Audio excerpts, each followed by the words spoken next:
Happy lunch hour, gang. Okay, more Bidenflation as a result of Bidenomics. In other words, we're getting screwed more. So this morning we had Consumer Price Index come out, and it came in at 3.5% versus a expectation of 3.4%. Now that is a growth from March numbers of last year to March numbers of this year. So 3.5% on top of all the other inflation we've seen throughout his presidency.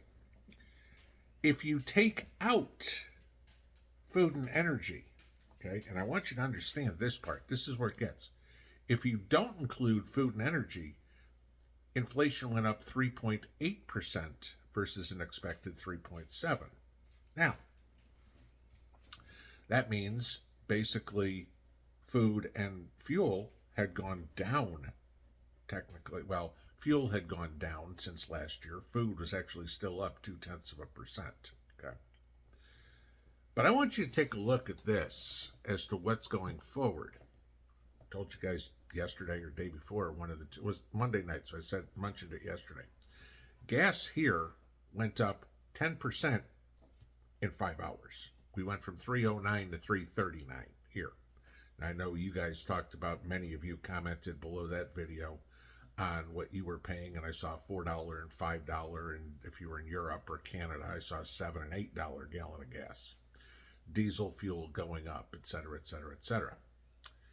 Well, what's that mean for the April numbers? Because, I mean, we're in the middle of April here, guys, okay? I mean, today's what, the 10th? Okay, so we're a third of the month, though, it's already through. So we're going to expect higher inflation numbers next year, or next month, I'm sorry, which doesn't bode well for anybody who's trying to buy anything, use a credit card, buy a house, buy a car, whatever, because interest rates are not going to be cut. Can't be. I mean, 2 weeks ago, they were pricing in a 70% chance of a interest rate cut at the June Fed meeting. Yesterday, it was a 50-50 shot. Today, you can pretty much give it up that there's not going to be another interest rate cut. So that does not bode well for those who are looking at making any sort of major purchase that they may have to finance. Please don't tell me you're looking at financing your groceries or a vacation or going out to dinner and putting it on a credit card that you can't pay the balance off in full. Okay. I get it when people are going, okay, I need a place to live, or I need a car to drive or something, and still within reason, as much as Dave Ramsey will say, you know, buy a cheap car. That doesn't do you any good. Okay. A cheap car is great until you got to put all the maintenance into it. And that ain't cheap, and that's if you can get the parts. I mean, hell, I had the oil changed to my truck this morning. It was $102, okay? And no, that was not synthetic. That was conventional motor oil, okay?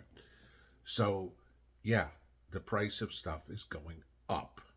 Now, if you are a saver, that's fine. If you've got money in a savings account, or if you're looking at putting money in CDs or bonds or something like that, sure. The higher interest rate does you well. It's barely keeping up with inflation. I mean, you figure right now a high yield savings account gets you about 4.33%, but if inflation's running at 3.8, great. I'm keeping, or I'm gaining, if you will, 0.5% a year versus what the same stuff is going to cost me. Yes, I'm coming out ahead, but not much, all right? And for all those people that'll say, well, gee, maybe you should be invested in mutual funds or in the stock market or something. Sure, okay. I'm not going to say that you can't do that, but then it comes into a point of the risk you're willing to take, all right? Are you willing to risk your stocks going down 5%, 10%, 20%, et cetera, et cetera? Look at Truth Social, okay? Trump's equivalent to Twitter that went public a couple of weeks ago. It IPO'd, it went up, it nearly doubled in price. It's come all the way back down. If you got in on the IPO, great. If you sold out up here, if you held it, you're still at break even. Okay, your savings account is netting you more money than playing in the stock market in some places. How much risk are you willing to take to lose money? There's the catch, right? And then you wind up trying to play catch up, which is even harder, all right? Because now you're getting hit twice. Gee, I don't have as much money, and inflation's going up, so I have even less spending power. This is the thing. So Mrs. P and I were talking, and she's like, well, what if we need to buy a vehicle or something like that? Need to finance something. I'm like, okay, here's the point. 9 months from now, I'm willing to bet inflation is significantly lower than it is now. Why? Because at this point, I'll go out on a limb and say, if Biden is Trump's opponent, Trump wins in November. No question. Okay. There is not one good thing that has come out of the Biden presidency. You guys know this, right? But historically, presidents who go into a re-election with increasing oil prices, increasing gas prices, and increasing inflation get their ass handed to them at the polls in November. Now, of course, I know what some of you are going to say, that all depends on if we have an election in November. I'll agree, okay? Like I said, this is if Trump is running against Biden, because there's more and more whispers out there that the DNC is going to replace Biden as early as next month. And the talk is all over Gavin Newsom. Now, Gavin Newsom obviously is a bigger disaster as a politician than Joe Biden. Joe Biden can't do anything right. Gavin Newsom has proven that everything he does is wrong. Okay. Big difference there. But the reason I say hang on, okay, that this isn't a permanent thing, is because if Trump wins, when Trump wins, one of the first things that's going to happen is drill, baby, drill. Okay, that's in his Agenda 47, if you guys have seen that, okay, which is all the things he plans on doing on day one. Agenda 47 says drill, baby, drill is one of the core principles that he has. That will again take us back to where we were 4 years ago, where we were a net exporter of energy, not a net importer. Okay, so that will bring the price of gasoline down, which will bring inflation down. Okay, we will get rid of all of these idiotic restrictions and regulations on food processing, on transportation, on $20 an hour minimum wage, all this sort of stupid stuff. Okay, so that'll all stop. We'll get rid of DEI, and so that will bring the price of things down. Why? We don't need to pay some VP of DEI who's absolutely useless. Okay, that's cutting salaries. That'll bring down the cost. The company needs to make a profit. If you're looking at making a major purchase, now, of course, this is, if you have to, that's one thing, okay? You just got transferred with your job from Buffalo, New York to Cheyenne, Wyoming, okay? Yeah, you got to go buy a house or whatever it is. You don't have a choice. But if you are looking to make that move voluntarily, wait a year. If you need to buy a new vehicle and you've got to finance some of it, hopefully not major amounts of it, wait a year.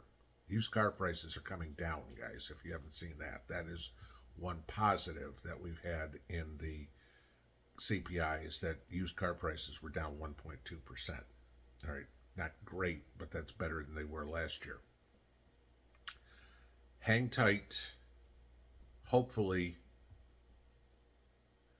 I'm right, and we have a complete changing of the guard in Washington come November, inaugurated in January, obviously. But as we can see, as much as the talking heads on TV want to say how great Bidenomics is, you know, I know, the public knows, and we're seeing more and more people who voted for Slow Joe last time around going, Bidenomics is a failure. Bidenflation is real.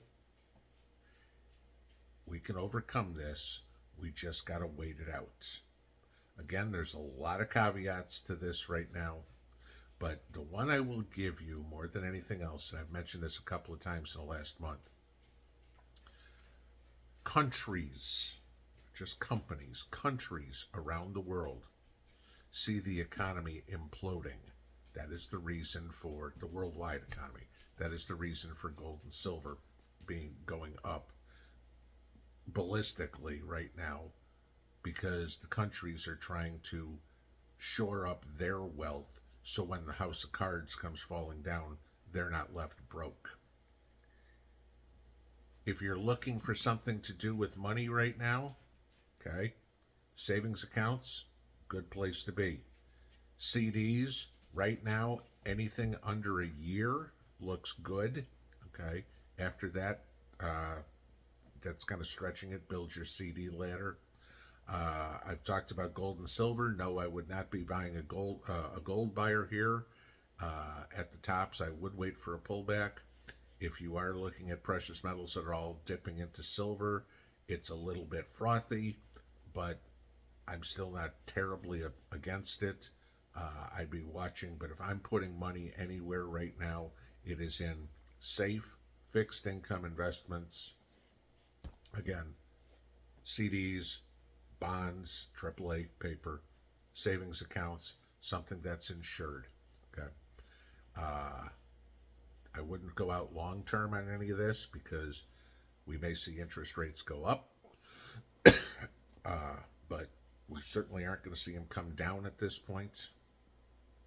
The idea right now is batten down the hatches, protect yourself, and wait to see what happens throughout this summer, because the Democrats are panicked right now and they are going to throw out the baby with the bathwater to do anything they can to somehow salvage a shellacking that they should take in November. You don't need to worry as much about what the government's doing with the borrowed money they have. The big thing we need to key on right now is protecting ourselves. Do that any way you can right now, because it's going to be a rocky ride for the next 6 months. Have a good afternoon. Pinball out.